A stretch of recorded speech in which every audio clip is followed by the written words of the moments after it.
Hey guys, oh my gosh, I had to step back out for a minute, and the moon is so beautiful. I love full moons, right? I love full moons.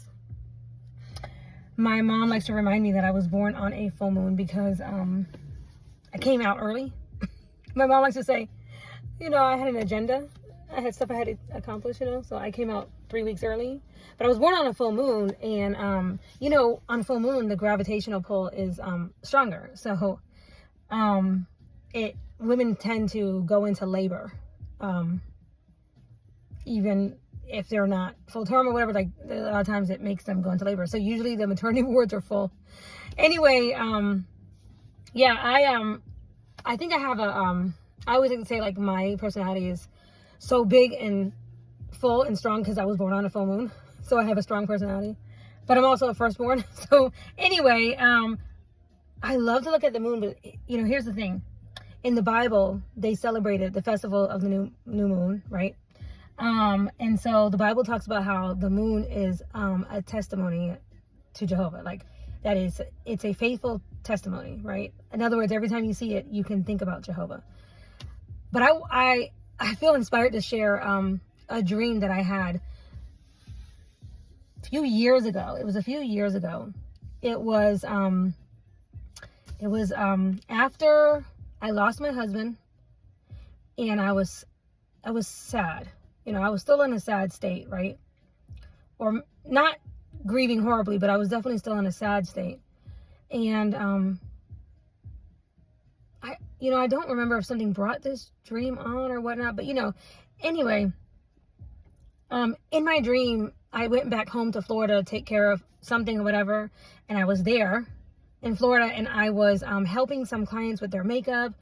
I had some friends who did hair, and we were in a place where we were getting people ready for a party. This is like typical for me, that I might be helping people set up for events and things like that, right? So I was doing this. I was busy trying to get these people done. We were doing hair. Stuff was, people were flying everywhere just trying to get the stuff done, right? And then this was all in my dreams. So you know how dreams are. Like, it kind of feels like it's like this, but it's really been like 8 hours. But in any case, I was at this event place or whatever, and after it was over, or I think I had stayed so late to help, everybody, and then putting things away and stuff like that, that I ended up being like leaving the event very late. Like I was like the last person to actually, like, I guess, leave out. So it was like at 2 o'clock in the morning. I just remember in my dream it was like 2 o'clock in the morning or 3 o'clock. It was super late, like probably like 2 o'clock in the morning. Anyway, I remember it being like late like that, right? And me trying to put everything away in my car. And at that point, I was still at a place in my grieving process that when I was done with events and things that wasn't keeping my mind active, I was crying, basically. I would cry, because I'd be missing my husband because I couldn't tell him whatever it was that I just did, right? So in my dream, I remember I was putting stuff away in my car or whatever, and I was starting to feel that feeling of like, oh, I wish I could have told Travis or whatever.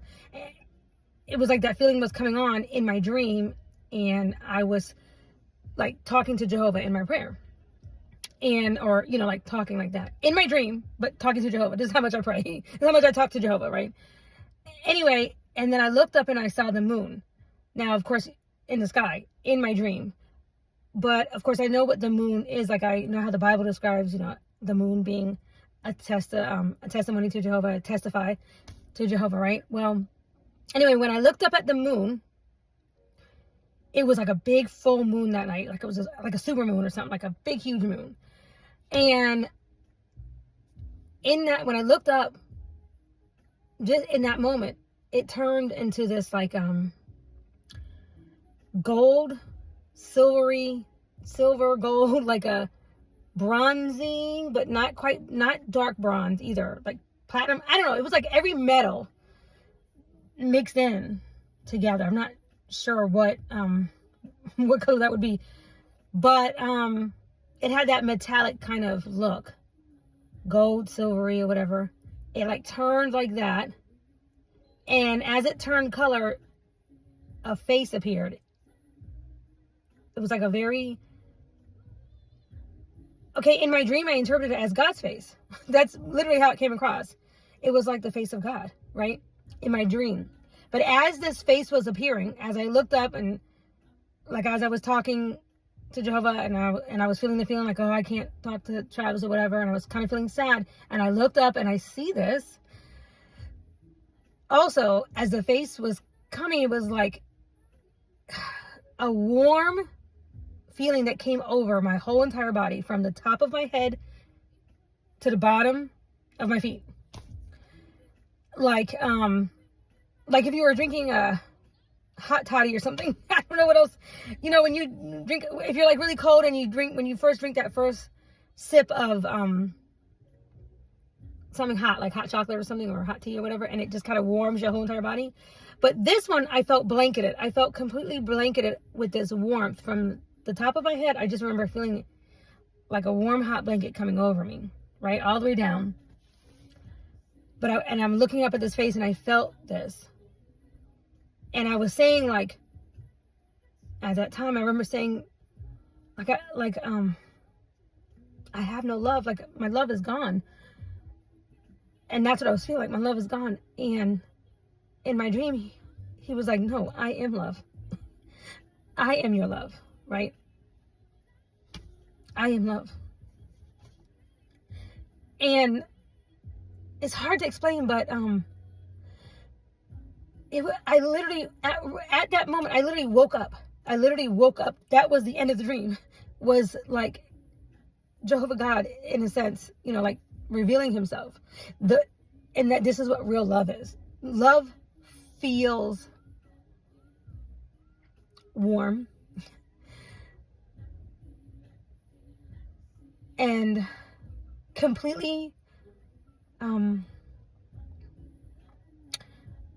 it covers all. It covers a multitude of sins, is what the Bible says. It was a complete feeling. I don't know how else to explain it, but it was a feeling of a complete whole sensation.